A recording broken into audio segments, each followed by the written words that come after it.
Bismillahirrahmanirrahim. Assalamualaikum warahmatullahi wabarakatuh.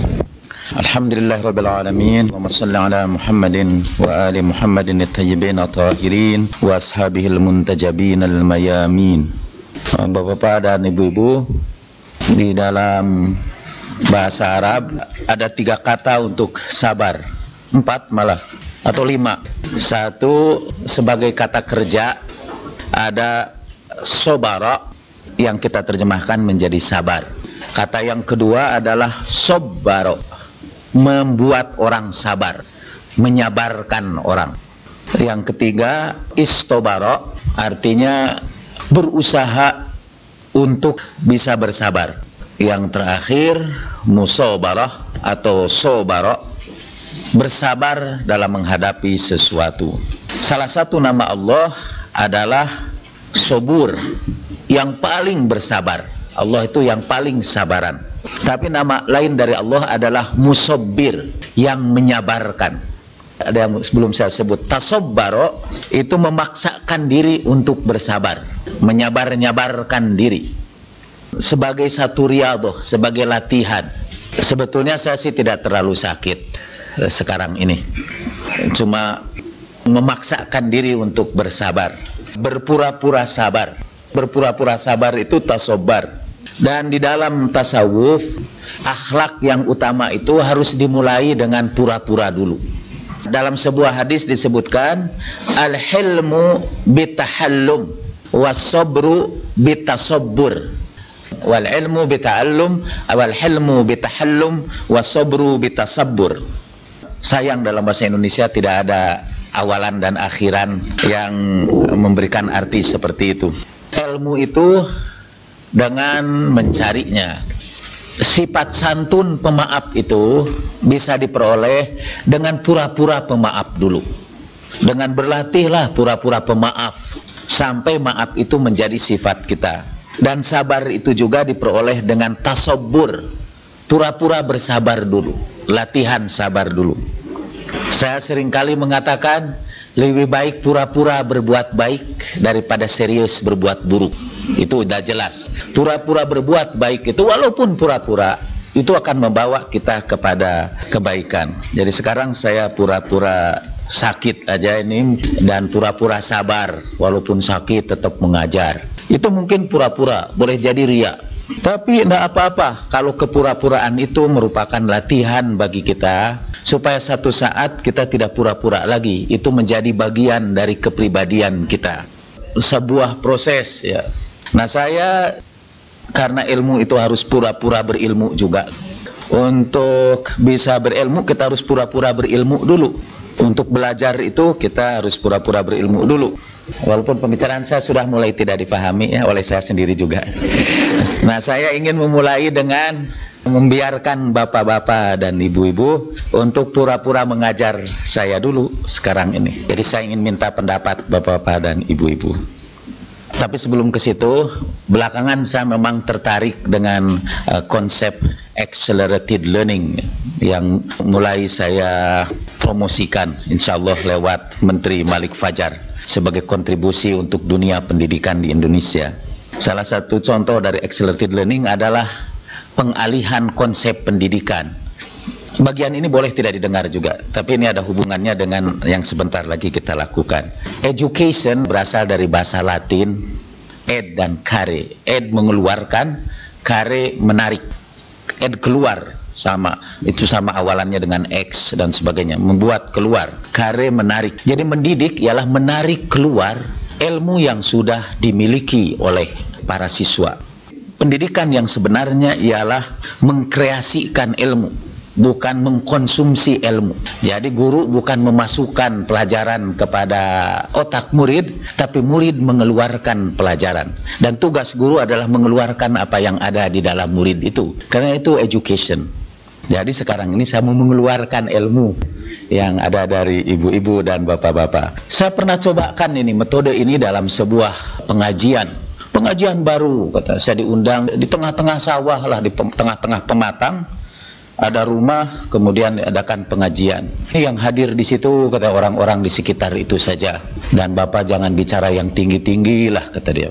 Saya datanglah ke pengajian itu dan saya mulai pengajian itu dengan prinsip accelerated learning itu. Jadi Pak, saya tidak akan ngaji sekarang ini. Saya hanya ingin mendengar komentar bapak-bapak dan ibu-ibu saja.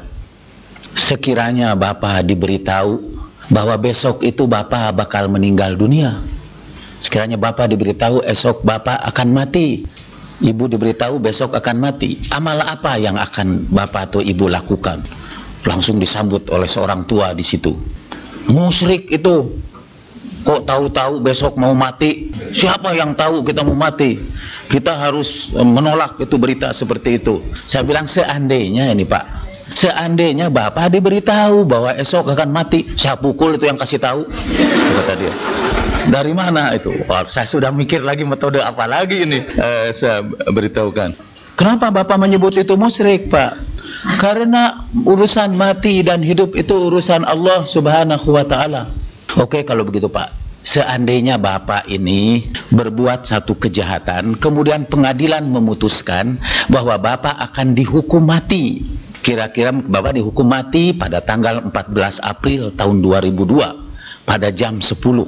Bapak diberitahu bahwa bapak akan dihukum mati. Apa yang akan bapak lakukan? Saya bukan orang jahat, kata dia. Dan saya tidak bakal diadili. Waduh, udah bingung lagi saya. Udah Pak, kalau begitu gimana kalau bapak ini jatuh sakit? Dan bapak diberitahu oleh dokter bahwa bapak itu menderita satu penyakit yang menurut perhitungan dokter, bapak itu akan mati dalam waktu 3 hari. Apa yang akan bapak lakukan? Itu dokter yang takabur, kata dia. Udah, gagal lah itu. Seluruh metode accelerated learning saya gagal. Tapi saya tidak kapok karena kesabaran saya. Sekarang saya mau melanjutkan metode ini kepada bapak-bapak dan ibu-ibu. Dan kita ingin melihat apakah seperti bapak yang berbicara kepada saya itu. Penyelenggara pengajian setelah itu datang kepada saya meminta maaf. Pak, mohon bapak tidak kapok lagi datang ke sini. Dan supaya bapak tahu saja, bapak itu baru menderita stroke. Oh iya, alhamdulillah, saya bilang. Alhamdulillah bahwa saya tidak menderita stroke juga karena serangan bapak itu. Dan alhamdulillah bahwa beliau dalam keadaan sembuh. Mungkin kapan itu bisa menjadi pengobat bagi derita batinnya. Ini ada sebuah kisah nih dari para imam mazhab. Seperti kita ketahui, seluruh imam-imam mazhab itu pernah mendapat ujian, bencana yang berat.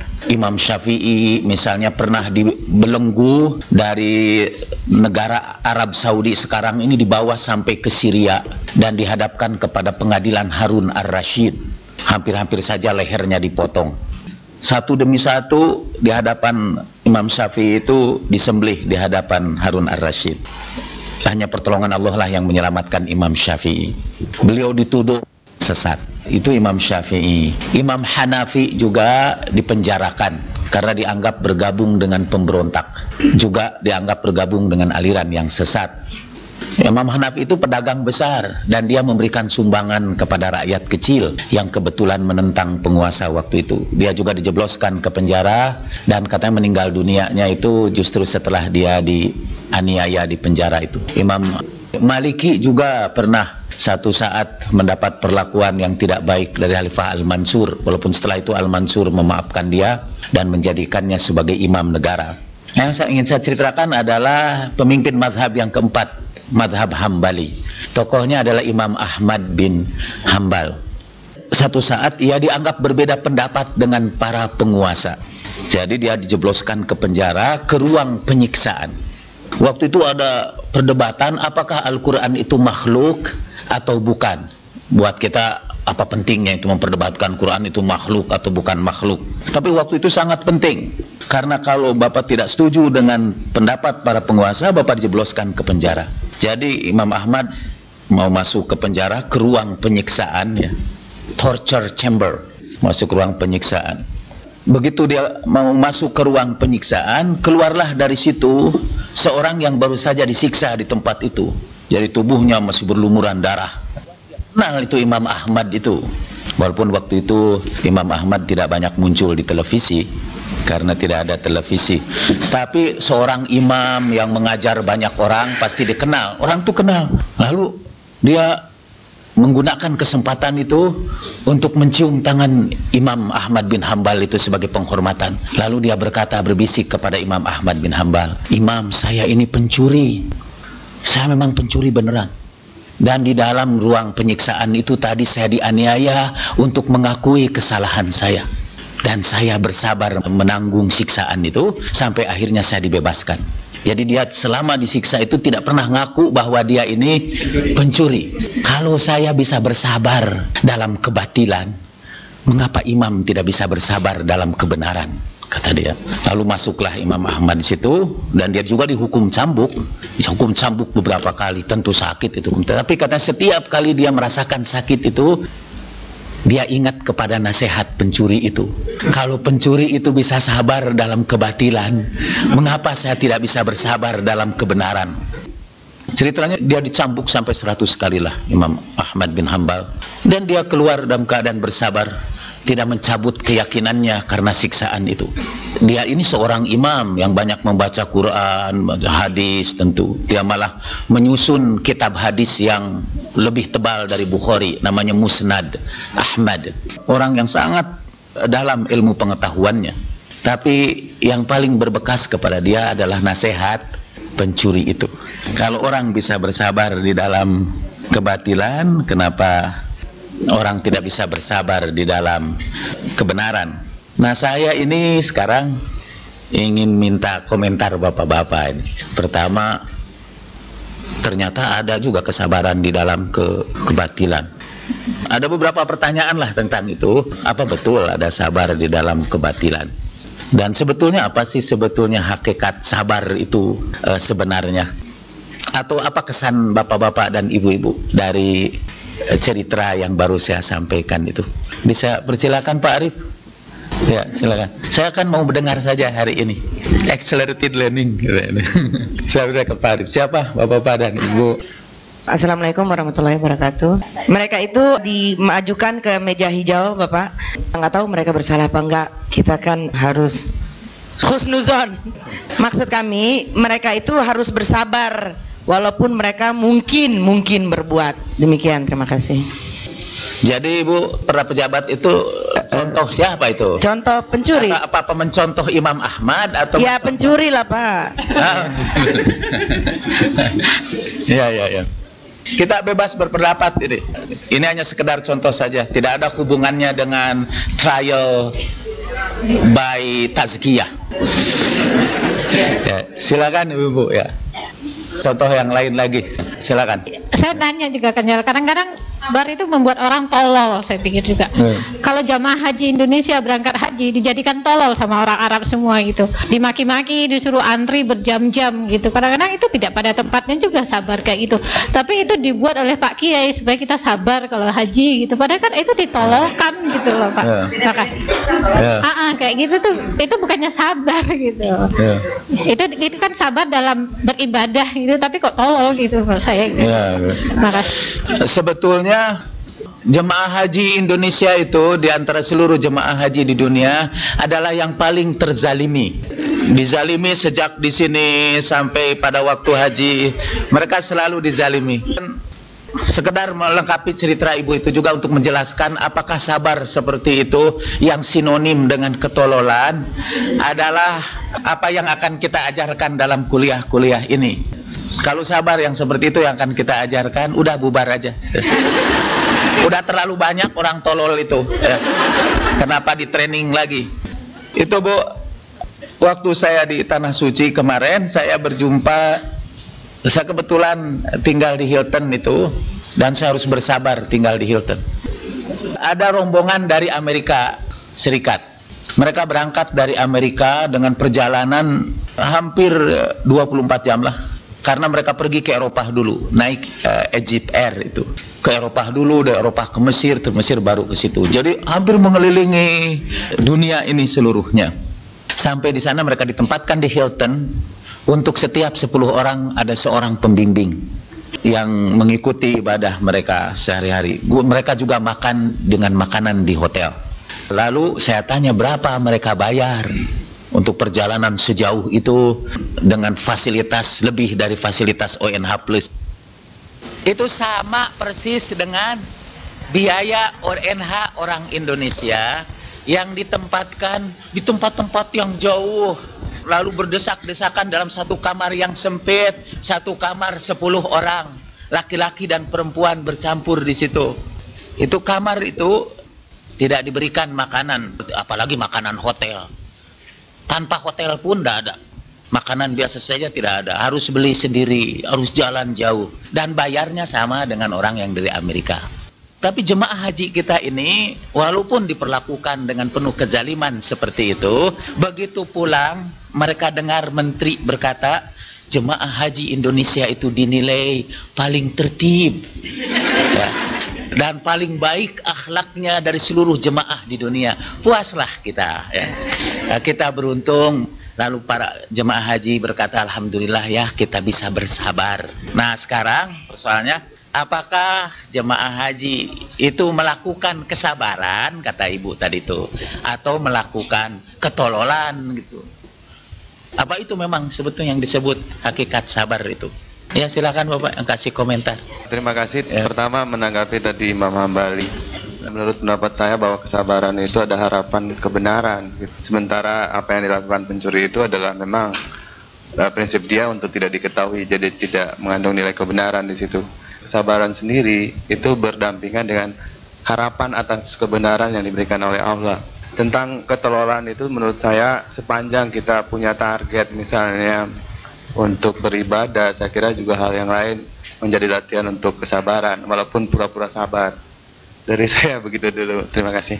Jadi khusus tentang jemaah haji itu ya Pak, itu latihan aja. Ya saya kira harus latihan supaya seperti sekarang juga di negara kita karena kurang sabaran, masing-masing mau menganggap dirinya benar, padahal kebenaran yang hakiki itu hanya di tangan Allah ya. Sementara manusia sendiri sangat relatif ya. Mungkin hari ini bisa benar ya, lusa bisa salah gitu. Tapi mungkin itulah kita harus berlatih dan berlatih sabar gitu. Jadi sebetulnya pencuri itu tidak sabar itu Pak ya? Ya kalau menurut saya bukan kesabaran. Bukan gitu, ya. Karena kesabaran itu haruslah dalam kebenaran. Kalau dalam kebatilan itu bukan sabar namanya. Nah, namanya apa? Saya juga tidak tahu itu ya. Artinya bahwa kita seringkali dalam kehidupan sehari-hari kita sering mengacaukan apa yang dimaksud dengan sabar itu kan. Sampai ya termasuk pencuri itu menganggap bahwa itu namanya kesabaran. Mungkin kalau kita mau kasih nama untuk kesabaran pencuri itu mungkin bukan kesabaran. Apa itu Pak?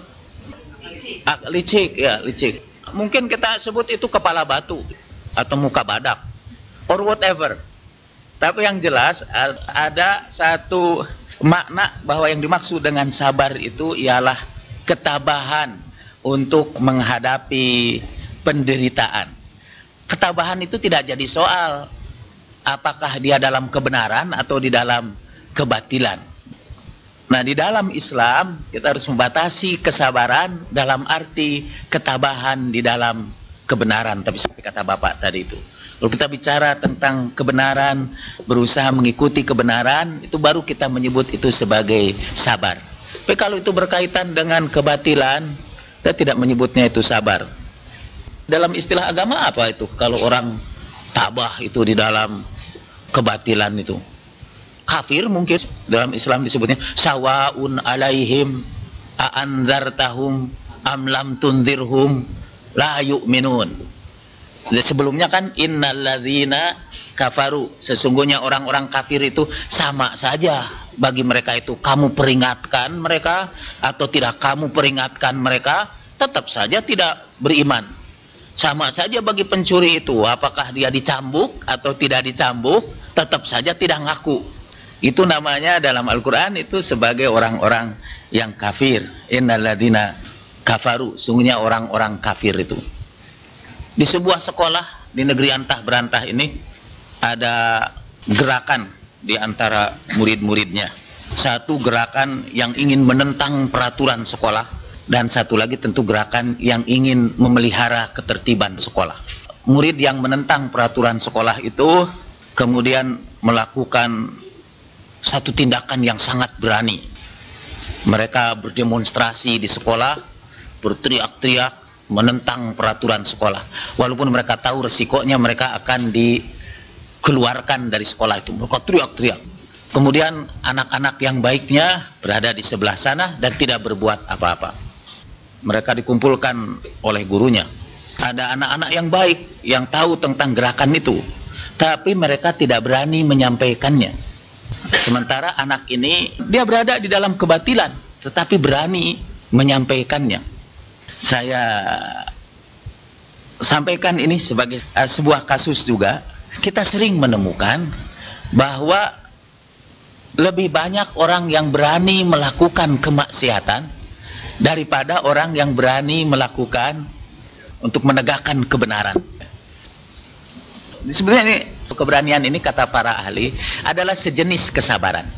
Syaja'ah adalah atau keberanian, kesabaran di dalam menyampaikan kebenaran, kesabaran untuk menerima resiko apapun dalam menyampaikan kebenaran. Tapi kita temukan ternyata keberanian itu pun sudah orang gunakan untuk menyampaikan kebatilan. Seringkali kita lihat orang lebih sabar melakukan kemaksiatan, walaupun kata sabar itu harus pakai tanda petik tadi, karena yang kita maksud itu bukan sabar seperti itu. Tapi kita sering temukan ada orang yang udah kita tinggalkan kata sabar lah, tabah. Ada orang yang tabah dalam melakukan kemaksiatan, tapi tidak tabah di dalam menjalankan kebenaran. Saya bisa berjam-jam duduk lama berjam-jam menghadap PlayStation, main game itu bareng sama anak-anak saya. Itu bisa berjam-jam, itu tabah gitu. Waktu tidak terasa berlalu. Tapi kita tidak tabah untuk salat berjamaah bersama-sama, misalnya untuk melakukan salat malam. Itu PlayStation bisa kita lakukan udah lewat jam 12, udah jam 1. Kita masih bangun dan masih keasikan. Tapi kalau kegiatan PlayStation itu kita ganti dengan sholat berjamaah, kita lalu jadi mudah capek, kita jadi gampang ngantuk gitu. Kenapa itu ya? Nah ini Bu, kenapa itu? Nah sekarang saya tanya kepada Ibu, kenapa? Hubungannya dengan kenapa itu jawabannya sama pasti dengan kenapa yang tadi. Tadi juga seperti kenapa murid yang bandel lebih tabah dalam kebandelannya ketimbang murid yang baik di dalam kebaikannya. Kita seringkali takut menyampaikan kebenaran di saat orang lain tidak takut menyebarkan kebatilan, bahkan dengan semangat yang sangat tinggi. Beberapa waktu yang lalu saya pulang dari Jakarta ke Cianjur. Saya jadi ingat Pak, mungkin ada yang seperti Bapak di tengah pematang sawah itu. Waktu saya ceritakan, kalau Bapak gini, kalau begini. Lalu setelah itu si Bapak itu menggerutu, ini pengajian apa, cuma ngedongeng aja dari tadi. Nggak ada Quran dan hadisnya, katanya gitu. Saya juga, ini pengajiannya kok masih dongeng aja ya, belum sampai Quran dan hadisnya. Waktu itu saya menjawab dengan kurang sabar itu Pak. Saya bilang, karena untuk orang-orang seperti Bapak dan Ibu, belum pantaslah dengar Quran dan hadis. Itu salah itu sebetulnya ya, nggak sabaran itu. Saya pulang dari Jakarta ke Bandung lewat Cianjur, kemudian singgah di sebuah pom bensin. Ada musola di situ. Saya mau salat lah. Di depan musola itu berkumpul anak-anak SMP. Saya tahu betul itu anak SMP karena laki-lakinya pakai celana pendek. Dan itu anak-anak SMP itu di tembok sambil bersandar ke tembok musola itu anak laki dan perempuan berpelukan. Mirip-mirip ini saya bilang waktu saya pertama kali dulu datang ke Amerika, saya datang di LA itu waktu itu. Malam-malam saya jalan-jalan, saya sok melihat orang pelukan di pinggir jalan. Dan sekarang saya sok lagi bahwa itu terjadi di Cianjur yang baru beberapa waktu yang lalu meresmikan penerapan syariat Islam di Kabupaten Cianjur. Dan Cianjur itu hebat, sekarang udah jadi negara Islam. Udah diterapkan syariat Islam. Salah satu di antara ketentuan syariat Islam di Cianjur itu ialah seluruh pegawai negeri harus salat berjamaah di Masjid Agung untuk waktu zuhur. Itu syariat Islamnya. Saya bilang, kenapa yang begini ini tidak masuk syariat Islam? Berpelukan. Dan itu udah jelas, si anak-anak itu tahu itu bahwa orang-orang yang melihat ke situ itu melihatnya dengan sebelah. Kita tidak ada satupun yang hadir ke situ itu yang akan memuji-muji mereka itu. Tidak ada. Pasti semua mencemooh mereka, mengejek mereka, bahkan mungkin ada yang berani datang mendekati mereka, memperingatkan mereka, memarah-marahi mereka. Tapi mereka dengan tabah itu menjalankan itu terus. Kedatangan saya juga yang memandangi dia dengan pandangan kebencian tidak membuat mereka bergeming. Mereka tabah. Mungkin sampai, kalau orang Jerman menyebut bis Atemzug, ya, sampai tarikan nafas yang terakhir. Tapi oleh mereka kedengarannya katanya bis Abenzug, sampai kereta api malam yang terakhir. Heran juga saya, kenapa anak-anak itu bisa tabah seperti itu ya, bisa bersabar. Jadi kenapa lagi ya? Kenapa orang-orang itu bisa tabah untuk melakukan kemaksiatan atau kelalaian lah, atau kealpaan? Karena seperti yang saya lakukan PlayStation itu bukan kemaksiatan, insya Allah. Cuma itu kealpaan, menghabiskan waktu untuk sesuatu yang tidak begitu bermanfaat. Dan buat seorang sufi, karena itu dosa besar, menyanyiakan waktu itu. Untung saya belum jadi sufi. Jadi masih tarafnya masih tahap kepada kealpaan saja. Kullama zakaroka zakirun wa ghafala an dzikrikal ghafilun. Ketika orang lain berzikir, ini dia dalam keadaan lalai. Nah, sekali lagi pertanyaan, mengapa orang bisa tabah dalam kelalaian dan tidak bisa tabah di dalam kebenaran? Menurut ibu-ibu dan bapak, kenapa itu? Atau satu lagi lah tambahan, mungkin bisa memberikan penjelasan. Saya sendiri sebetulnya tidak tahu kenapa, benar-benar.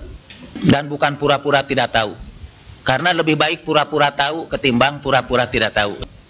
Saya dalam cara mendisiplin anak, kalau ibu-ibu mau mendisiplin anak-anak ibu, katanya ada kekeliruan dalam cara mendisiplin anak-anak itu, yaitu kita menggunakan kata-kata negatif. Jadi misalnya kita berkata begini, kalau kamu tidak datang tepat pada waktunya, aku akan mencabut uang saku kamu. Aku tidak akan memberikan lagi uang saku kamu. Itu kalau kamu tidak mengerjakan pekerjaan rumah, begitu kata gurunya di sekolah, aku akan menghukum kamu untuk mengerjakannya 10 kali lagi. Itu pernah dulu saya lakukan. Dulu sebagai guru saya dulu, ada seorang anak, saya beri kerjaan rumah, kalau kamu tidak kerjakan pekerjaan rumah ini, aku akan hukum kamu dengan mengerjakan pekerjaan rumah itu 10 kali lagi. Dan akhirnya anak itu tidak ngerjain lagi. Saya suruh 10 kali, apalagi 1 kali aja tidak dikerjakan, apalagi 10 kali. Kalau kamu tidak mengerjakan lagi, saya keluarkan dari kelas saya.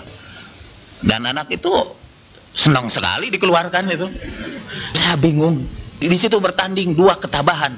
Ketabahan guru dan ketabahan anak untuk menentang guru itu. Dan waktu itu ternyata anak lebih tabah ketimbang gurunya, atau gurunya tidak sabaran menghadapi hal yang seperti itu. Jadi saya juga bertanya, kenapa? Tuh ada sebuah nasihat, kita keliru katanya, sebetulnya kita harus menerapkan disiplin itu dengan cara yang positif.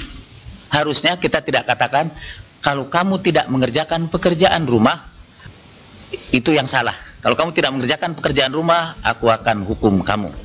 Mestinya kata kita harus menggunakan kalimat yang positif.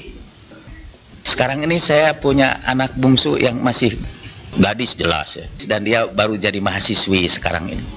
Anak-anak saya ini menurut saya terlalu rajin di sekolahnya itu.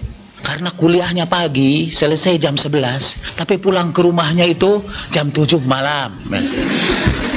Istri saya gelisah, saya juga gelisah. Lalu istri saya menegur dia, pokoknya kalau kamu tidak datang lagi sebelum maghrib, aku ambil seluruh uang saku kamu. Dia menggunakan pendekatan negatif. Saya bilang, itu keliru.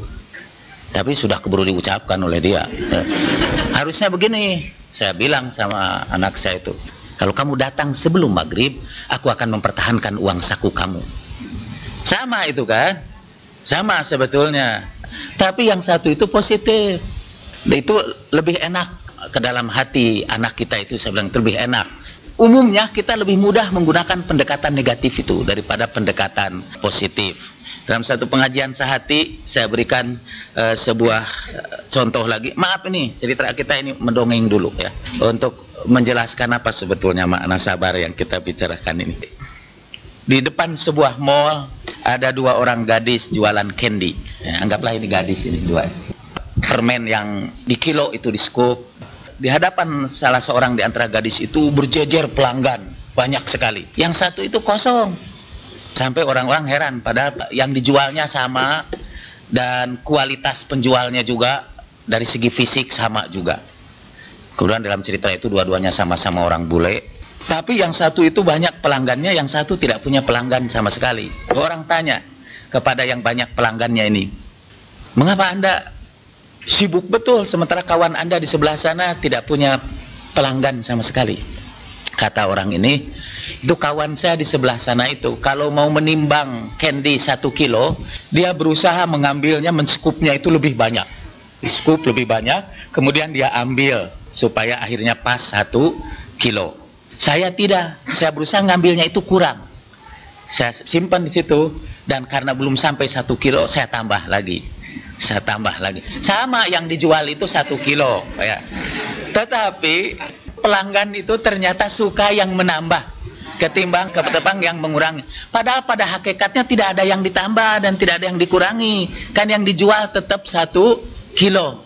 Ya, yang satu itu menggunakan pendekatan positif, yang satu itu menggunakan pendekatan negatif. Yang satu menggunakan pendekatan menambah, yang satu itu menggunakan pendekatan mengurangi. Sebetulnya sama saja yang dijual itu 1 kilo. Ini sekedar ilmu untuk menjual. Saya sampaikan itu kepada dalam training para penjual, salesperson, untuk sebuah laboratorium biomedis itu yang suka memeriksa kita kalau kita mau general check up kan di laboratorium itu. Itu orang di laboratorium itu pernah datang kepada saya meminta saya supaya di check up di situ. Tapi pendekatan dia pendekatan si gadis yang sebelah sini. Pak, supaya Bapak tahu penyakit-penyakit Bapak ya, datanglah memeriksakan diri ke laboratorium kami. Jelas saya tidak mau. Saya udah sehat begini, nanti ketahuan saya sakit ya. Saya bilang sama Bapak itu, mestinya Bapak mengatakannya dengan positif. Tingkatkan kesehatan Bapak dengan memeriksakan diri Bapak di laboratorium kami. Ya, itu positif, itu kita ingin meningkatkan kesehatan. Pada tujuan akhirnya sama-sama saja memeriksa dan nanti diketahui juga penyakit itu ya disebut. Tapi ada berbeda pendekatan. Nah, persoalan yang ada hubungan dengan kesabaran itu begini. Mengapa kita ini lebih mudah bahkan dengan sendirinya untuk melakukan pendekatan negatif itu ketimbang melakukan pendekatan positif?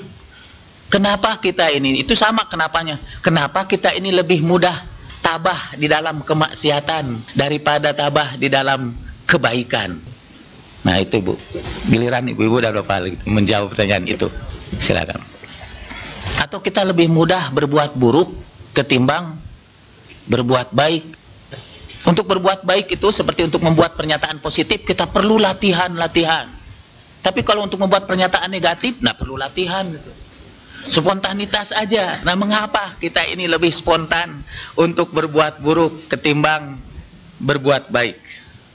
Assalamualaikum warahmatullahi wabarakatuh. Kita sebagai manusia biasa, Pak. Kesabaran itu kadang-kadang ada batas, Pak. Tapi kalau kita terlampau sabar, akhirnya memakan diri kita sendiri. Kita sakit, lama-lama tertekan bisa kita gim, Pak. Tapi apakah itu merupakan juga seperti kali ini? Ya, betul. Apakah ketololan? Apakah kita tabah menghadapi hidup ini? Ya. Nah, jadi yang saya tanyakan Pak, yang mana yang terbaik yang kita harus lakukan? Seperti selama ini mungkin kita hanya mendekatkan diri dan mengadukan kepada Allah. Tapi dengan cobaan sebagai kita yang kita harus ketemukan yang bermacam-macam cobaan, silih berganti. Paling-paling kita hanya mengeluarkan air mata, mengadukan kepada Allah. Maksud saya Pak, sabar itu batasnya sampai di mana Pak? Iya. Terima kasih. Itu juga ada masalah sabar itu. Apakah kita menyimpan penderitaan itu sendirian?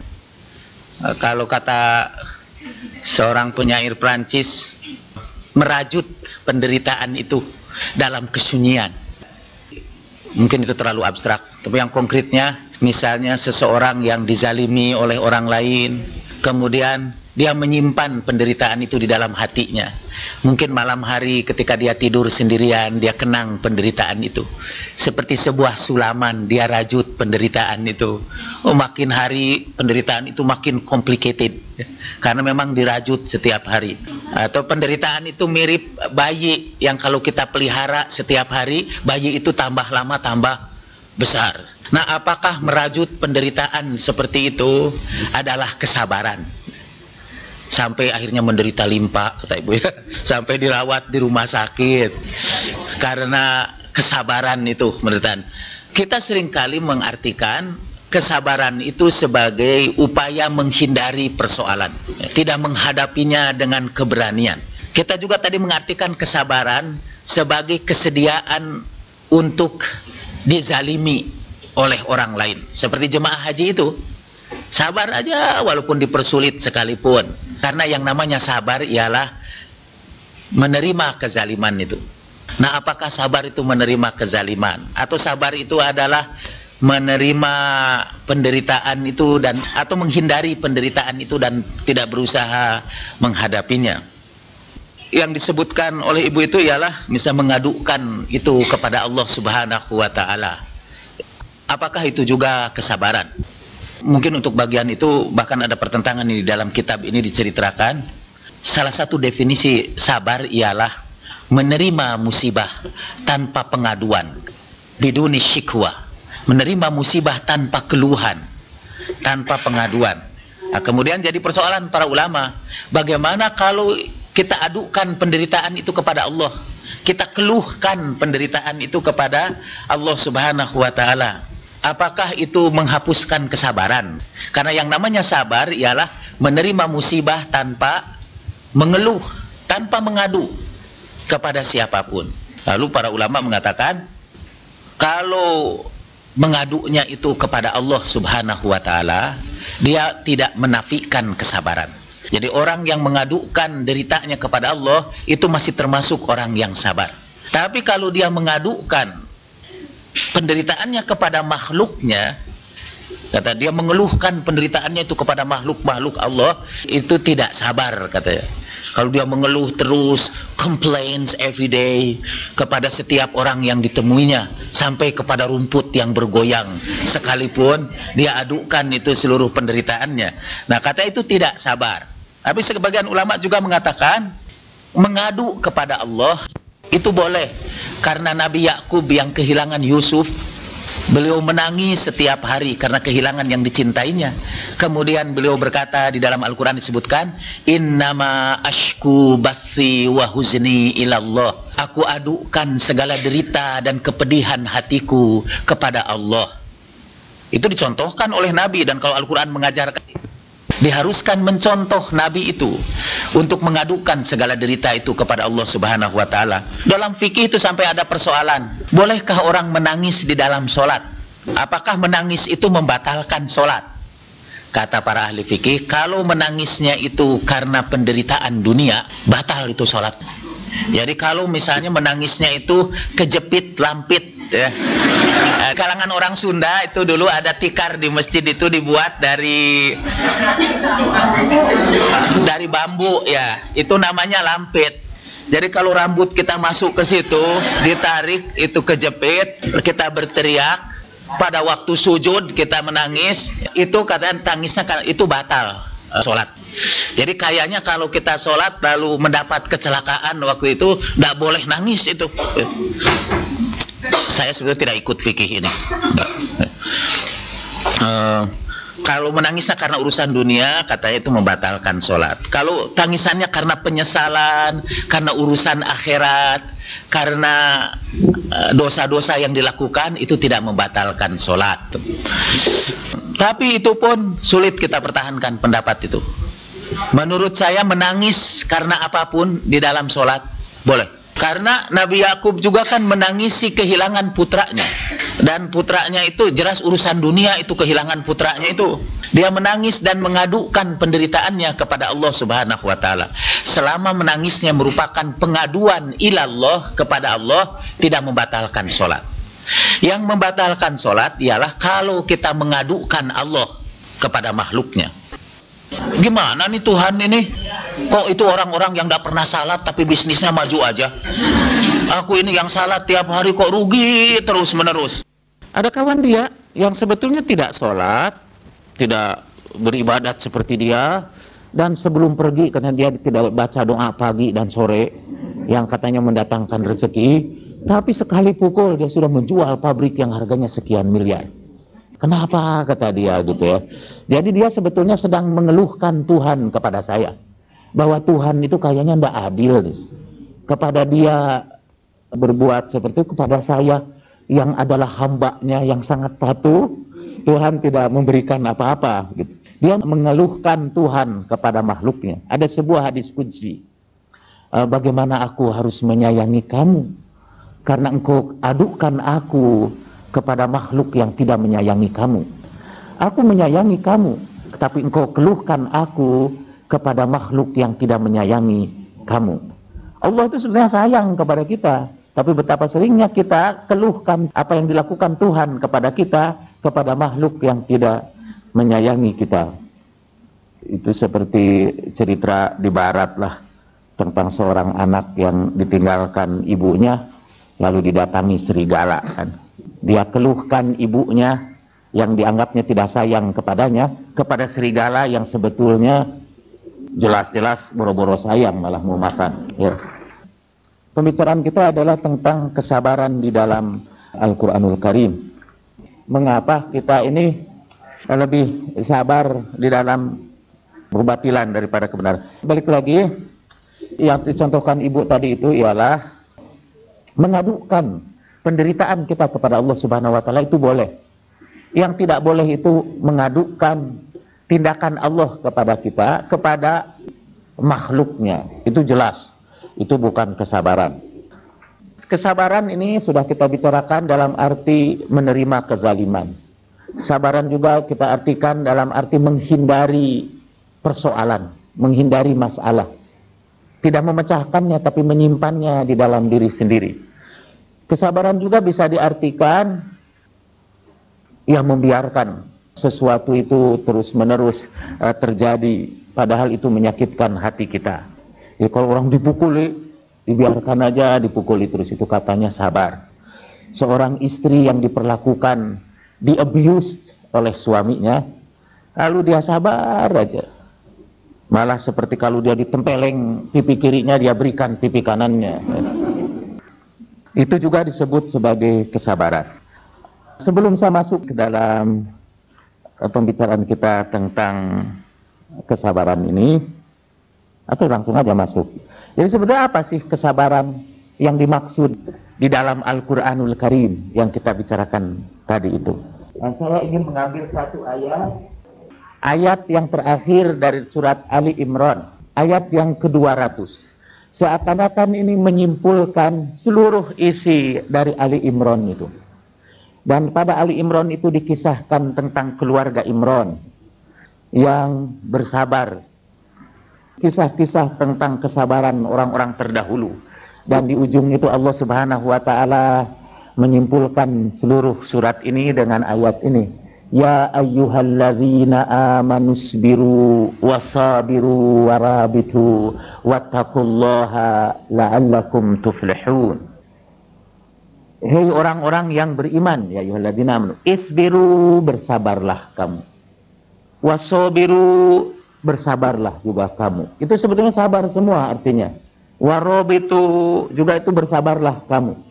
Jadi ada 3 macam kesabaran dengan menggunakan 3 kata yang berbeda di dalam Al-Quran. Satu kata sabar, isbir itu. Kedua kata sobar. Dan yang ketiga kata ribat. Jadi ada sabar, ada musobarah, dan ada ribat. Yang semuanya sebetulnya arti pokoknya adalah sabar di dalam bahasa Indonesia. Di dalam bahasa Arab kata sober itu berasal dari kata siber, yang artinya jadam. Jadam itu yang pahit itu, tapi bisa jadi obat. Kalau kita telan kepahitan itu, dia bisa menjadi obat. Dari kata siber, hanya i, diganti menjadi kata sabar dengan a. yang sebetulnya mempunyai kandungan makna yang sama, yaitu kesediaan menelan kepahitan, tapi yang bisa menjadi obat bagi kita. Kita juga bisa menelan kepahitan yang tidak jadi obat, malah jadi racun. Dan itu tidak disebut sabar, itu disebutnya da atau racun, atau sam, racun. Nah, siber itu adalah jadam yang menjadi asal kata dari kata sabar. Nah, menurut para ahli tafsir, 3 kata ini, isbiru, sobiru, dan robitu, itu menunjukkan 3 jenis kesabaran.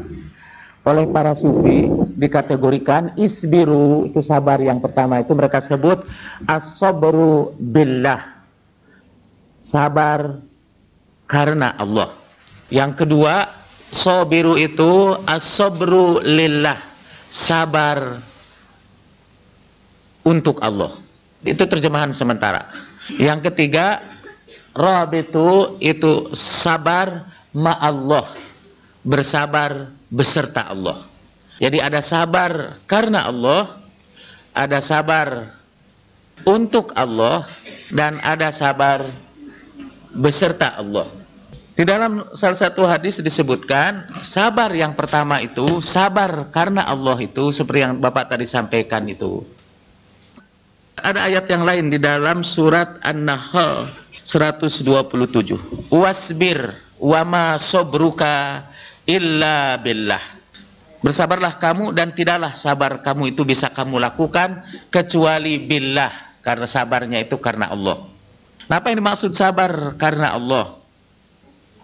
Misal sabar yang ini adalah sabar menerima musibah. Dan kita ini sebetulnya tidak bisa sabar kecuali Allah membuat kita sabar. Kita menjalankan kesabaran ini karena kita ingin mematuhi perintah-perintah Allah Subhanahu wa Ta'ala. Jadi kesabaran seperti didefinisikan oleh Al-Ghazali adalah memilih untuk mentaati Allah ketika hawa nafsu memanggil kita. Itu yang disebut sabar. Jadi memilih mematuhi Allah ketika hawa nafsu memanggil kita. Jadi ada 2 panggilan terhadap diri kita. Dalam setiap peristiwa itu kita dihadapkan ke kedua panggilan. Satu panggilan hawa nafsu dan satu panggilan Allah Subhanahu wa Ta'ala. Panggilan hawa nafsu, Bapak sekarang jadi pejabat misalnya di dalam masa reformasi ini. Kemudian kepada Bapak tiba-tiba ini di masa reformasi ini menjadi anggota DPR. Tapi ini hanya pengandaiannya. Jadi tidak seorang pun boleh tersinggung karena ini hanya permisalan saja. Kalau Bapak sekarang jadi anggota DPR, kemudian Bapak terlibat di dalam persoalan KPPN, berurusan dengan bankir-bankir itu, berurusan dengan debitor kakap. Kemudian salah seorang debitor, mungkin bukan kakap lagi, debitor hiu, datang kepada Bapak. Pokoknya Bapak bantulah agar di DPR persoalan ini dimatikan sementara, dan kita kasih Bapak 5 miliar. Kepada Bapak ada 2 pilihan. Satu ialah mengikuti hawa nafsu. Itu uang 5 miliar luar biasa itu. Dengan uang 5 miliar itu kiai besar pun bisa kolaps itu. Apalagi Bapak begitu ya. Bapak dalam hati bisa mikir, ini kiai aja dengan 5 miliar, apalagi saya lah. Dengan keyakinan bahwa Allah Maha Pengampun dan Maha Penyayang, Bapak ambil uang itu. Nah, Bapak mengikuti hawa nafsu. Allah memerintahkan Bapak untuk tetap memelihara kesucian Bapak. Qad aflaha man zakkaha, berbahagialah orang yang mensucikan dirinya. Nah, kalau Bapak memilih kemudian menolak yang 5 miliar itu dan tetap taat kepada Allah, nah itu Bapak melakukan sabar billah, sabar karena Allah. Ini sabar yang pertama. Yang tadi disebutkan itu sebetulnya kesabaran tingkat awal, tingkat elementer adalah sabar karena Allah. Itu sabar yang paling elementer. Yang paling elementer aja udah tidak sabar. Itu sabar yang paling elementer. Ketika kita mendapat musibat, Allah memerintahkan kita untuk menerima ujian Allah ini. dengan penuh ketabahan bahwa ujian ini diberikan kepada kita untuk meningkatkan diri kita. Saya sebetulnya sambil mau menjawab tadi kenapa itu yang belum sempat terjawab. Kenapa berbuat buruk itu lebih gampang ketika berbuat baik? Untuk berbuat baik kita memerlukan latihan-latihan. Mengapa? Karena kata Allah itu menciptakan kita di dalam penderitaan. Kita ini diharuskan menderita. Laqad khalaqnal insana fi kabad. Sungguh kami ciptakan manusia itu di dalam penderitaan. Bahkan untuk berbuat baik pun kita harus menderita. Dalam Al-Quran ayat yang lain Allah berfirman, Ya ayyuhal insan innaka kadihun ila rabbika kadhan famulaqih. Hei manusia, aku ciptakan kamu untuk bekerja keras. Bahkan untuk menemui Tuhan kalian pun kamu harus bekerja keras. Jadi kita memang diharuskan untuk bekerja keras, untuk mampu menanggung penderitaan di dalam hidup itu. Dan Tuhan memang menakdirkan kita begitu rupa sehingga kita ini hanya baru kuat, baru kokoh kalau ditempa dengan berbagai penderitaan. Dalam bahasa Eropa ada peribahasa, hanya angin utara yang menggembleng bangsa Viking. Dulu di Eropa Utara itu ada bangsa yang gedenya seperti raksasa lah, gede-gede betul. Mereka yang menaklukkan Eropa waktu itu. Mungkin mereka yang melahirkan juga keturunan yang gede-gede itu. Karena mereka digembleng oleh angin utara. Kita ini yang tinggal di daerah tropis, yang melemparkan benih, tunggu 6 bulan benih itu keluar. Tanpa harus kerja keras. Matahari bersinar setiap hari. Angin yang bertiup juga tidak pernah angin kencang seperti angin utara itu. Anginnya sepoi-sepoi basah, udah sepoi basah lagi. Akhirnya kita jadi makhluk yang pendek-pendek gini ya. Lemah-lemah, tidak kuat-kuat. Tapi untungnya itulah sebabnya mengapa tidak ada perbudakan ya. Dulu orang-orang Eropa tidak mengambil budak dari Indonesia untuk mengerjakan ladang-ladang kapas mereka di Amerika. Ya karena dibawa ke sana langsung pada mati. Tapi orang-orang Afrika yang ditempa memang dalam penderitaan, dalam padang pasir yang tandus, gersang, harus berjuang melewati alam yang hebat, memiliki tubuh-tubuh yang kuat-kuat. Sekarang pun karena sejarah menggembleng mereka dengan penderitaan, tubuh mereka itu hebat-hebat itu. Saya pernah mendengar bahwa AIDS itu sudah lama beredar di Afrika itu dan tidak menimbulkan wabah yang serius. Bahkan ada seorang yang sudah menanggung AIDS sekian tahun dan tidak apa-apa, tidak mati-mati. Begitu sampai di Eropa bergelimpangan itu pada mati. Apalagi kalau ke Indonesia itu kayaknya langsung itu. Saya ingat dulu waktu saya di Amerika, orang kampung lah baru datang ke Amerika. Dari Los Angeles saya itu ke Iowa State waktu itu. Ke New York dulu, dari New York lalu ke Iowa State. Waktu itu saya terlambat jadi tidak kebagian asrama di kampus. Jadi saya terpaksa cari di sebuah asrama. Tahu-tahu ini asrama sementara saya ini dihuni oleh para pemain basketball yang tinggi-tinggi. Begitu saya masuk lift, kecil semua tinggi-tinggi sekitar saya itu. Saya seperti tikus kecil, di sini ada. Dan ketika saya menundukkan kepala, saya dengar mereka tertawa dengan keras itu. Rasanya seperti halilintar buat saya. Saya merasa lift saya itu berjalan sangat lambat untuk sampai ke ground floor itu. Orangnya besar-besar. Nah, kata yang menyebabkan mereka besar itu adalah penderitaan. Bahwa otot-otot kita menjadi lebih kuat karena penderitaan. Ruh kita juga menjadi lebih sempurna karena penderitaan. Tuhan itu menggunakan penderitaan untuk menyempurnakan penciptaan kita. Alladzi khalaqa fasawwa walladzi qadara fahada. Dialah yang menciptakan. Kemudian Allah sendiri yang bertanggung jawab dalam proses penyempurnaan penciptaan itu. Dan untuk menyempurnakan penciptaan kita, Allah berikan kepada kita penderitaan. Dan kemudian Allah memberikan pahala kepada orang yang sanggup memikul penderitaan itu. Nah, karena itu as-sabr billah, itu yang pertama tadi, sabar karena Allah itu sering diartikan oleh para ulama juga sabar menghadapi penderitaan. Jadi ketika kita menghadapi penderitaan, kita menerimanya sebagai bagian dari rencana Allah untuk menyempurnakan diri kita. Nabi SAW bersabda, asadun nasi bala'an al-anbiya Manusia yang paling besar penderitaannya adalah para nabi.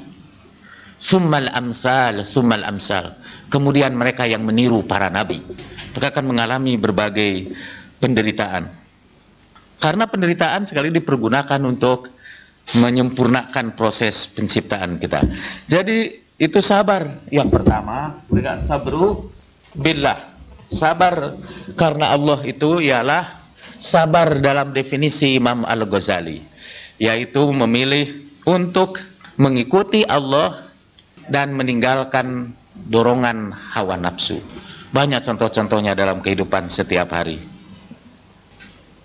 Pernah ditanyakan kepada saya dari pengajian anak-anak muda, Ustadz, apakah kalau kita memberikan sesuatu kepada pacar kita yang kita cintai, kita berikan uang, apakah itu bisa dihitung sodakoh atau tidak? Apa dihitung infak atau tidak? Saya bilang, di situ dorongan nafsu juga menyuruh kita untuk memberi itu kepada dia, ya. Dan memberinya juga sebetulnya ada sesuatu, ya. Tapi kita tulus ini Ustadz, memberinya karena cinta. Iya, karena cinta dia juga. Nggak tahu itu, saya jawabnya waktu itu lupa lagi, ya. Tapi kalau saya nggak salah, saya hitung, ya itu kita hitung sodakoh aja kan. Kan lebih baik seorang pecinta itu sering memberi kepada orang yang dicintainya, ya, ketimbang tidak memberi. Tapi kalau urusan pacaran itu lain lagi. Ada juga seorang yang mengeluh, saya ini selalu dimintai sumbangan, padahal saya juga berat, banyak yang harus saya urus. Jadi kadang-kadang Ustadz, saya memberi itu sambil dalam hati tidak enak lah. Ini kok saya saja yang selalu dimintai sumbangan, tapi tetap saya berikan itu Ustadz. Apakah itu termasuk sedekah yang diterima atau tidak? Untuk itu saya jawab dengan singkat, itu jelas sedekah yang diterima. Dan ibu dapat pahala 2 kali, saya bilang, yang tanyanya ibu-ibu, yaitu pahala bersedekah dan pahala bersabar. Karena nafsu kita mendorong untuk menahan rezeki kita, tetapi Allah memerintahkan kita untuk memberikan rezeki kita. Lalu kita patuhi Allah dan kita lawan hawa nafsu kita. Nah, kita melakukan sabar yang pertama itu, as-sabru billah, sabar karena Allah. Jadi kembali lagi, itu pencuri itu bukan sabar itu, karena dia mematuhi hawa nafsunya itu. Nafsunya memerintahkan kepada dia, jangan ngaku lah, supaya tidak dihukum lebih berat sebetulnya. Kemudian sabar yang kedua ini, was-sabiru. Dalam bahasa Arab kata sabiru ada tambahan alif sesudah sod. Sabar itu dalam bahasa Arabnya ditulis begini aslinya, sobaro. Kalau sesudah sod ini tambah alif, dalam bahasa Arab tambahan alif ini menunjukkan berbalas-balasan, menunjukkan saling. Misalnya kata kotala, membunuh. Kalau sesudah kotama ini, kotala, itu saling membunuh. Arti lain untuk perang. Kata perang dalam bahasa Arab adalah qatala, saling membunuh. Doroba, memukul. Doroba, saling memukul. Itu bentuk masdarnya mudorobah. Mudorobah itu artinya saling memukul. Itu yang masuk salah satu bagian dari bank muamalah. Jadi bagaimana kita saling pukul antara bank dengan nasabah, dari kata mudorobah. Pasti Mas Antonio akan membantah saya, bukan begitu Ustaz, doroba itu bukan begitu. Emang bukan begitu. Jadi sobaro itu arti sebetulnya saling menyabarkan satu sama lain menurut asal katanya. Ayat ini turun perintah kepada sahabat-sahabat Nabi Shallallahu Alaihi Wasallam untuk bersabar dalam menerima dan menjalankan Islam itu, tapi juga harus sobara di antara sesama mereka, juga harus saling berwasiat dalam kesabaran. Itu yang ditegaskan di dalam surat Al-Asr, ya, tawasau bil haqqi wa tawasau bis sabr. Tapi kata para sufi, penafsiran para sufi, sobaro di sini ini sobiru itu sabar untuk Allah. Artinya sabar bersama Allah. Ketika kita berhadapan dengan Allah Subhanahu wa taala, kita harus sabar Allah juga sabar kepada kita. Jadi saling bersabar. Mereka menyebut sabar yang kedua ini adalah sabar karena cinta. Karena kecintaan kita kepada Allah Subhanahu wa Ta'ala, kita sabar untuk menjalankan peraturan Allah Subhanahu wa Ta'ala itu. Saya sebetulnya sedang berpikir untuk membedakannya dengan sabar yang ketiga. Ini sabar ma'allah, sabar beserta Allah. Sabar yang kedua ini adalah salah satu perjalanan dalam perkembangan ruhani kita ketika kita menempuh perjalanan menuju Allah Subhanahu wa Ta'ala. Dalam kecintaan kita kepada Allah Subhanahu wa Ta'ala itu, kita sebetulnya menanggung penderitaan juga. Penderitaan karena kerinduan. Di dalam hadis disebutkan, dalam hadis qudsi, sekiranya ajal seorang kekasih Allah itu belum ditentukan Tuhan sebelumnya, ruh para kekasih Allah ini ingin segera terlepas dari tubuhnya, ingin segera menemui Allah Subhanahu wa Ta'ala. Nah, dalam perjalanan kecintaan kepada Allah Subhanahu wa Ta'ala itu, orang juga harus bersabar. As-sabru lillah, kesabarannya itu dalam perjalanan menuju Allah Subhanahu wa Ta'ala. Sekali lagi saya tidak begitu paham ini, kalau ibu-ibu tidak paham juga, karena saya belum mencapai keadaan ketika saya dipenuhi dengan kerinduan kepada Allah, sehingga rasanya tidak sabar untuk segera menemui Allah Subhanahu wa Ta'ala, tidak sabar untuk ketemu Allah Subhanahu wa Ta'ala. Dan yang terakhir, as-sabru ma'allah, sabar beserta Allah. Mungkin untuk menjelaskan itu ada sebuah hadis, apabila seorang itu melakukan ibadah-ibadah sunat, maka aku akan menjadi matanya untuk dia lihat, aku menjadi tangannya untuk memegang, aku menjadi kakinya untuk berjalan, aku menjadi lidahnya untuk berbicara, dan ketika dia berdoa kepadaku, aku memenuhi doanya. Allah bercerita tentang sekelompok manusia yang dirinya itu sudah bergabung bersama Allah. Jadi apa yang dia lakukan sebetulnya hanyalah kehendak Allah saja. Apa yang dia kerjakan hanyalah kehendak Allah saja. Kalau dia lihat, yang melihatnya adalah pandangan Allah Subhanahu wa Ta'ala. Dia yang sudah bergabung dengan Allah. Dan ketika orang bergabung dengan Allah itu, dia juga harus melakukan berbagai kesabaran. Sekali lagi saya mohon maaf kalau saya tidak bisa menjelaskan ini secara terperinci, karena itu katanya 3 hal ini adalah tahap-tahap perkembangan kesabaran. Di dalam tasawuf, sabar itu salah satu dari makom.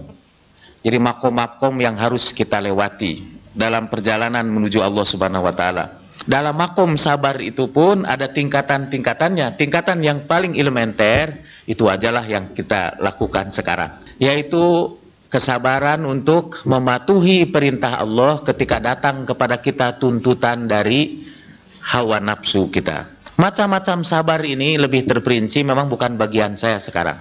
Saya sekarang menjelaskan sabar di dalam Al-Quran, minggu kedua sabar di dalam As-Sunnah, dan yang ketiga macam-macam sabar.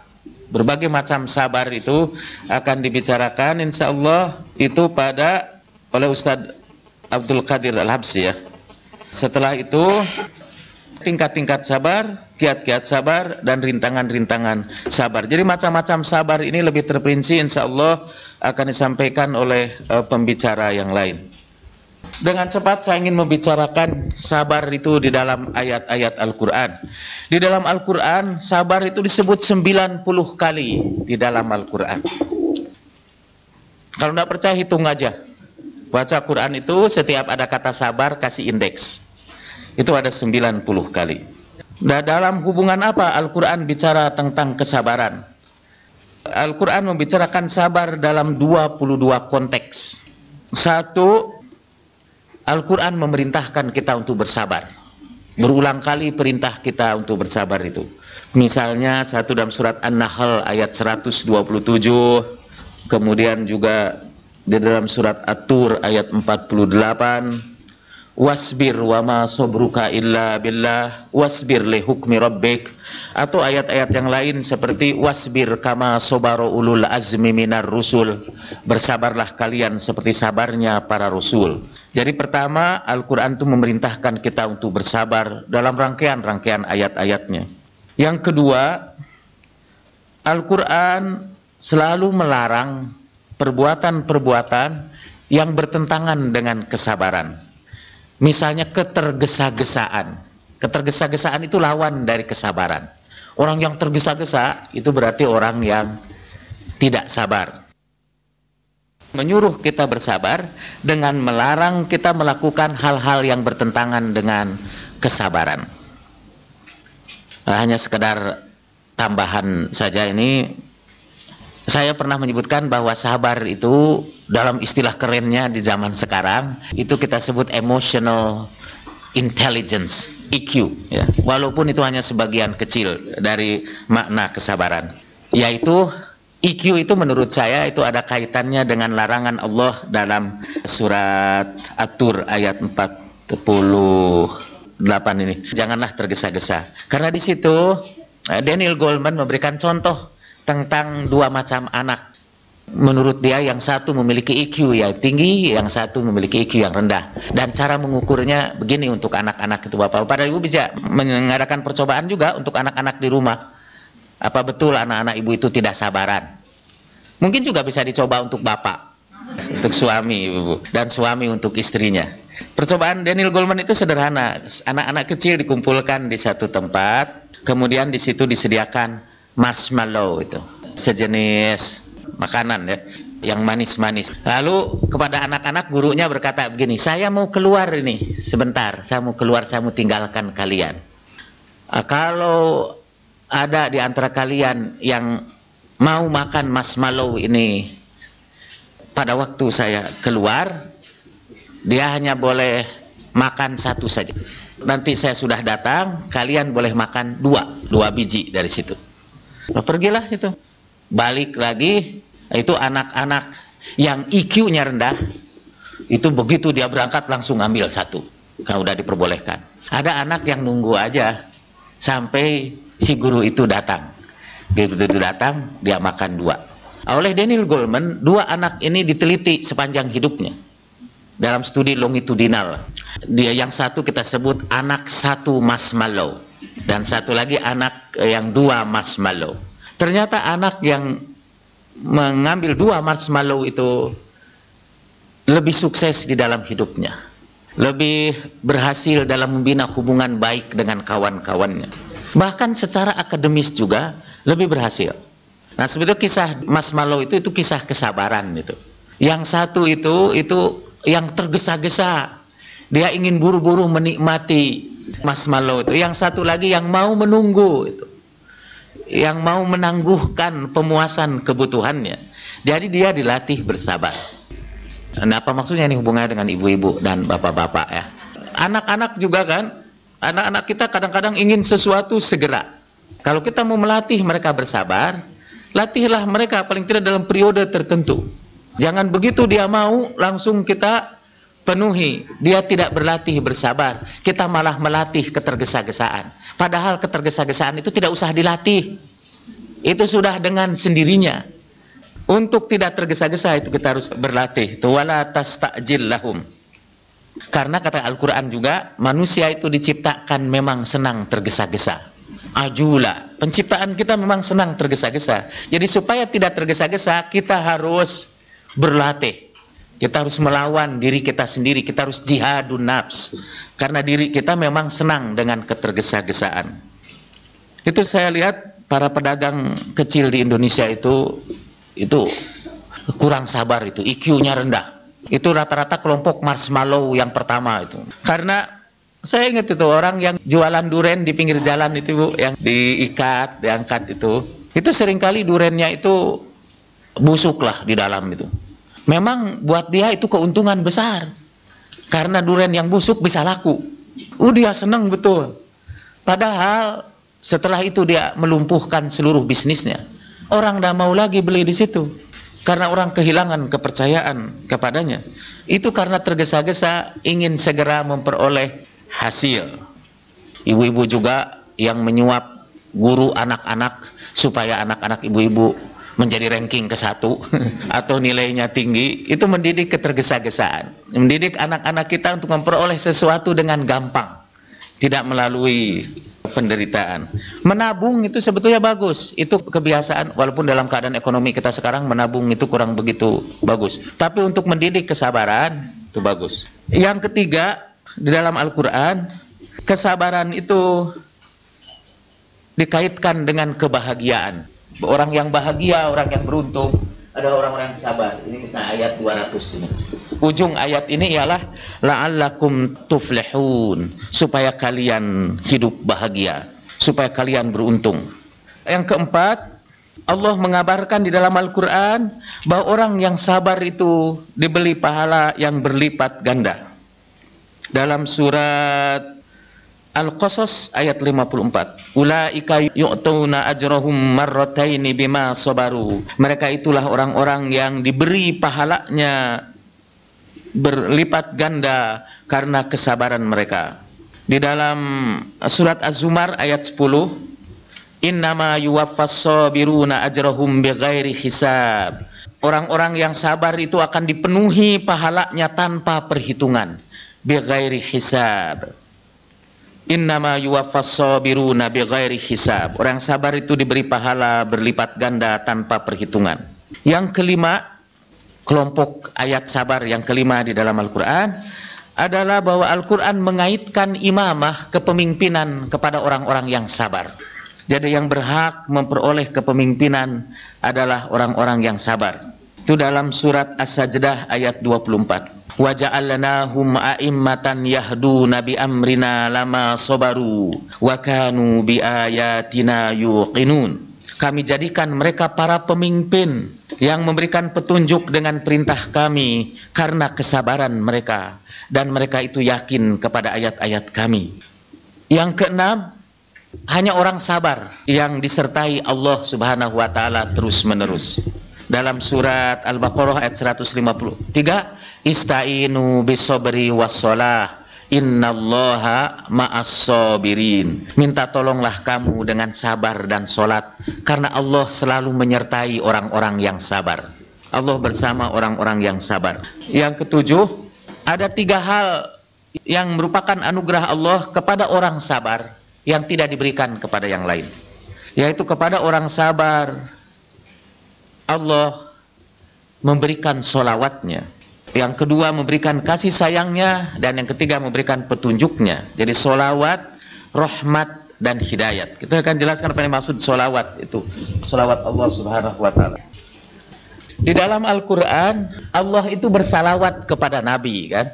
Innallaha wa malaikatahu yusalluna 'alan nabi. Sungguhnya Allah dan para malaikatnya bersalawat kepada Nabi.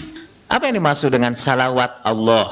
Salawat Allah itu adalah anugerah atau kesejahteraan. Salawat kita kepada Nabi ialah mengucapkan Allahumma sholli ala Muhammad wa ali Muhammad. Sebenarnya itu kalau kita terjemahkan begini, Allahumma ya Allah sholli, berikan solawat ala Muhammad, kepada Muhammad, wa ala ali Muhammad, dan kepada keluarga Muhammad. Jadi kita minta dengan solawat kita kepada Rasulullah Sallallahu Alaihi Wasallam agar Allah memberikan solawat. Solawat adalah kesejahteraan, kebahagiaan, anugerah-anugerah ruhaniyah. Dan solawat itu Allah berikan pertama kepada Nabi, dan innallaha malaikatahu yusholluna 'alan nabi. Dan yang kedua, solawat itu Allah berikan kepada orang-orang yang sabar. Allah turunkan anugerah ruhaniyah kepada orang-orang yang sabar itu. Saya bacakan ayatnya ini, surat Al-Baqarah 155 sampai 157. Wa basyiris sabirina alladzina idza asabathum musibatun qalu inna lillahi wa inna ilaihi raji'un ulaika alaihim shalawatu mir rabbihim wa rahmatun wa ulaika humul muhtadun. Berilah kabar gembira kepada orang-orang yang sabar yang apabila musibah menimpa mereka, mereka berkata, kami ini kepunyaan Allah dan kepada dialah kami semua akan kembali. Mereka itulah orang-orang yang memperoleh solawat dari Tuhan mereka, memperoleh rahmat, memperoleh kasih sayangnya, dan mereka itulah orang-orang yang memperoleh petunjuk, memperoleh hidayat. Karena ada satu riwayat, ada seorang yang terus-menerus dirundung musibah. Lalu orang-orang memberikan hiburan kepadanya untuk bersabar.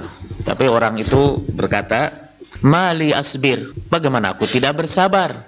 Karena Tuhan menjanjikan kepadaku 3 kehormatan buat orang yang bersabar, yaitu tadi solawat.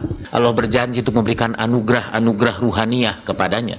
Dan yang kedua, Allah berjanji untuk melimpahkan kasih sayangnya kepada orang yang sabar itu dan memberikan petunjuknya. Jadi 3 anugerah ini, solawat, rahmat, dan hidayat. Yang kedelapan, Allah juga menjadikan kesabaran itu sebagai jalan untuk memperoleh pertolongan Allah Subhanahu wa Ta'ala. Jadi sabar adalah alat untuk memperoleh pertolongan Allah. Ada 2 kan cara untuk memperoleh pertolongan Allah itu menurut Al-Quran, yaitu sabar dan sholat. Ista'inu bis sobri was sholat. Malah sabar didahulukan sebelum salat. Minta tolonglah kamu dengan sabar dan sholat. Tadi malam Ustadz Abdul Qadir menyampaikan sebuah hadis, nanti kalau kita meninggal dunia, udah masuk ke alam barzah, sudah berada di alam barzah lah nanti, amal-amal dihadirkan di sekitar kita, menjadi makhluk-makhluk yang berwujud, yang kita lihat. Salat ditempatkan di sebelah kanan kita, zakat di sebelah kiri kita, amal-amal soleh yang lainnya di hadapan kita. Kemudian datanglah sabar. Setelah itu sabar menyingkir ke belakang dan berkata kepada sholat itu dan kepada amal soleh lainnya, bantulah itu Tuhan kalian itu, bantulah sahabat kalian itu, dan kalau kalian sudah tidak sanggupnya, aku yang akan memperkuat kalian, kata sabar itu. Jadi sholat itu akan membela kita pada alam barzah, amal soleh akan membela kita. Dan kalau amal-amal soleh kita yang lain termasuk sholat kita itu lemah, karena kekuatan dan kelemahan amal-amal kita itu bergantung dari kekuatan dan kelemahan kita dalam menjalankan ibadat itu di dunia ini. Yang agak bagus itu menggambarkan itu seperti cerita Malik bin Dinar kan. Malik bin Dinar itu seorang raja. Kalau diterjemahkan istilahnya kan, Malik bin Dinar itu raja anaknya duit. Malik anak Dinar. Memang dia raja dan kaya raya mula-mula. Dia punya anak kecil yang sangat dia sayangi, kemudian singkat cerita meninggal dunia. Dia bingung karena kehilangan anak yang dicintainya. Kemudian satu malam dia bermimpi, dia berada di padang mahsyar di hari kiamat. Dia dikejar-kejar oleh makhluk yang sangat kuat, kokoh, perkasa, dan menakutkan, mengejar-ngejar dia. Ketika dia dikejar oleh makhluk itu, tiba-tiba datanglah makhluk lain yang indah wajahnya, kata yang semerbak wewangiannya, mencegat makhluk yang menakutkan itu. Terjadi perkelahian, tapi makhluk yang datang ini terlalu lemah sehingga akhirnya terlempar, kalah dia. Makhluk yang kuat itu yang ngejar dia sampai ke tepian api neraka.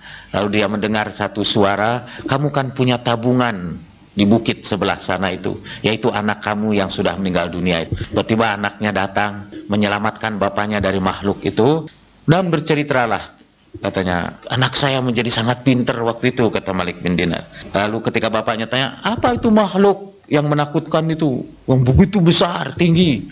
Itu adalah kemaksiatan yang bapak lakukan.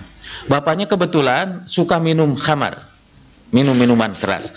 Setiap kali bapak minum khamar, setiap itu bapak memperkuat makhluk yang menakutkan itu. Jadi setiap kali bapak melakukan maksiat, bapak memperkuat makhluk itu. Dan makhluk yang indah itu, yang lemah itu adalah amal-amal soleh bapak. Jadi setiap kali bapak melakukan ibadah, menolong orang lain, bapak memperkuat makhluk itu. Itu waktu Malik bin Dinar terbangun, dia mengubah jalan hidupnya sama sekali. Setiap kali dia malam hari malas, dia mau ibadah, dia ingat bahwa kalau dia malas untuk beribadah, berarti dia melemahkan makhluk yang akan membela dia pada hari kiamat.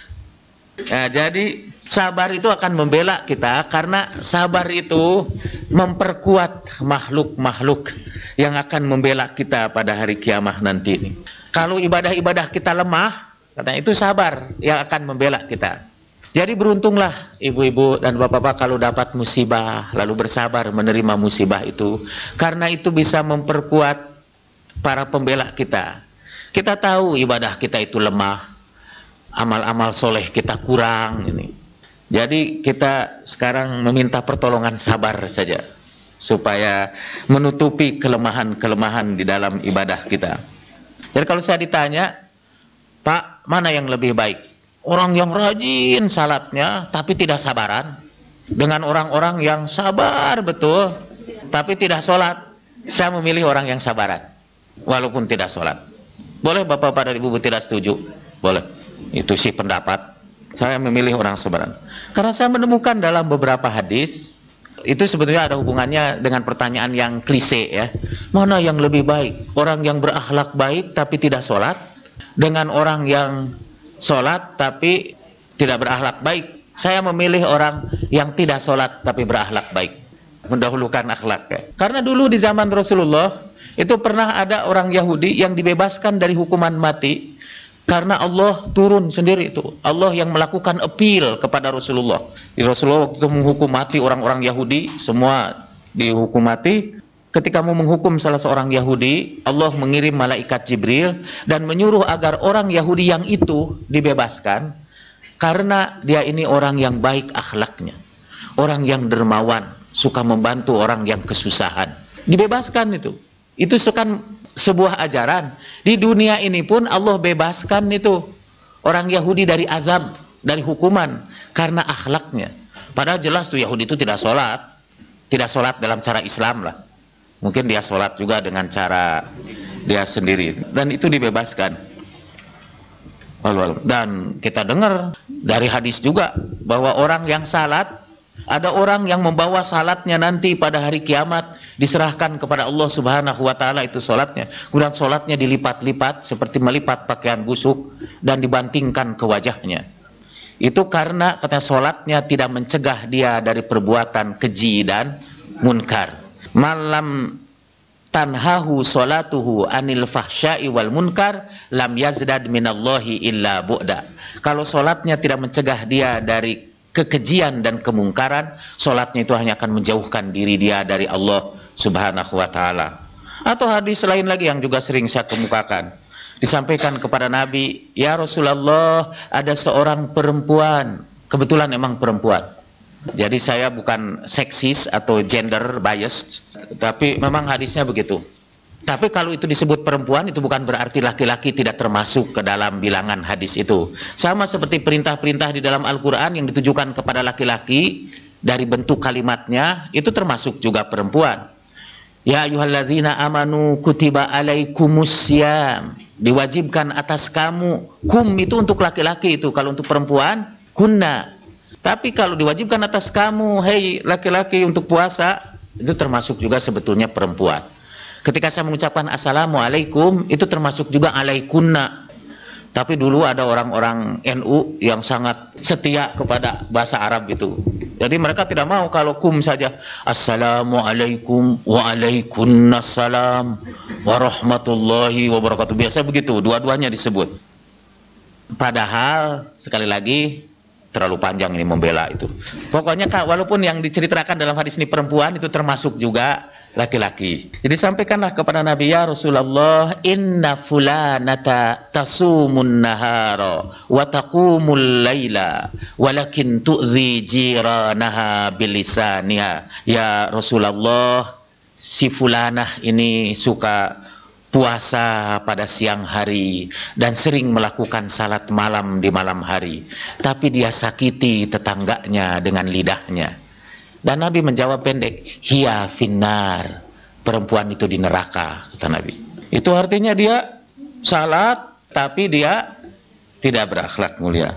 Jadi orang Yahudi yang tidak salat dibebaskan dari hukuman Tuhan karena akhlaknya, dan orang yang salat ini masuk neraka karena dia menyakiti tetangganya.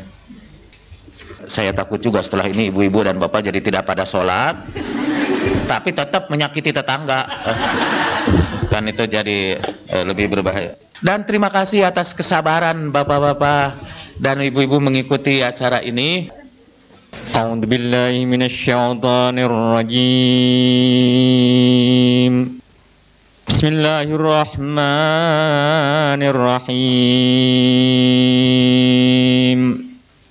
اللهم صل على محمد وآل محمد. يا مفزعي عند كربتي ويا صاحبي عند شدتي ويا ولي عند نعمتي أنت الساتر عورتي والآمن روعتي إنك رؤوف رحيم. Wahai pelindungku dalam dukaku, wahai sahabatku dalam deritaku, wahai kekasihku dalam nikmatku, Engkaulah yang menutupi seluruh rahasiaku dan menenteramkan ketakutanku. Sungguhnya Engkau Maha Pengasih dan Maha Penyayang. Allahumma inni as'aluka hubbaka wa hubba man yuhibbuk wa hubba kulli amalin yusiluni ila kurbik wa anta ja'alaka habba ilayya mimma siwak wa anta ja'ala hubbi iyyaka qa'idan ila ridwani wa syauqi ilaika za'idan an isyanik wamnun bin nazari ilaika alayya wanzur bi'ainil wuddi wal atfi ilayya wa la tasrif anni wajhak waj'alni min ahli al-is'adi wal khudwati indak ya mujibu ya arhamar rahimin. Ya Allah, aku mohonkan cintamu dan cinta orang yang mencintaimu dan cinta amal yang membawaku ke sampingmu. Jadikan engkau lebih aku cintai daripada selainmu. Jadikan cintaku padamu membimbingku pada ridhamu dan kerinduanku padamu mencegahku dari maksiat atasmu. Anugerahkan padaku mandangmu, tataplah diriku dengan tatapan kasih dan sayang. Jangan palingkan wajahmu dariku ya Allah. Jadikan aku dari penerima anugerah dan karuniamu, wahai pemberi ijabah ya arhamar rahimin. Assalamualaikum warahmatullahi wabarakatuh.